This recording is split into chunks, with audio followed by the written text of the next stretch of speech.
लक्ष्मी निवास मालिकेच्या येणाऱ्या आजच्या भागामध्ये आपल्याला असं बघायला मिळालं आहे की आता रेणुकाने आजीचा आणि निलांबरीचा घाणेरडा प्लॅन ऐकलेला असतो. निलांबरी आजीला येऊन म्हणते की आजी, मी डॉक्टरांना फोन लावला होता आणि डॉक्टरांनी मला ज्या काही सूचना दिल्यात त्या मी तुम्हाला आता सांगत आहे.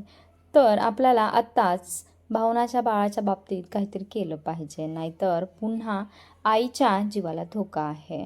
त्यानंतर मात्र आजी निलांबरीला म्हणते की संपतला फोन लाव, मला त्याच्याशी बोलायचं आहे. ती संपतला म्हणते की तू माझा मुलगा आहेस आणि तुझ्या जीवाला काही धोका असेल तर मी तो अजिबात पत्करू शकत नाही.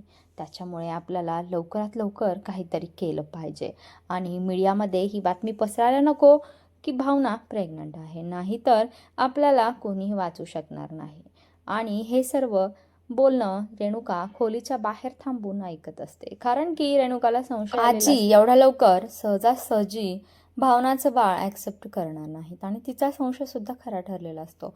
आता रेणुकाच्या हुशारीमुळे भावनाचं आणि सिद्धूचं बाळ व्यवस्थित राहणार आहे आणि सिद्धू आणि रेणुका मिळून आता आजीला आणि निलांबरीला धडा शिकवणार आहेत.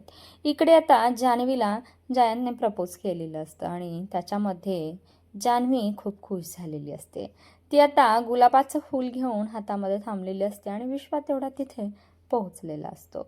विश्वाला आता असं वाटतंय की जान्हवी त्याच्याच प्रेमात पडलेली आहे आणि जान्हवीसुद्धा विश्वाला कानामध्ये सांगतेय की माझं खूप खूप प्रेम आहे, पण जयंत कानेटकर सरांवरती. आणि हे ऐकल्यावर मात्र विश्वाला खूप मोठा धक्का बसतोय.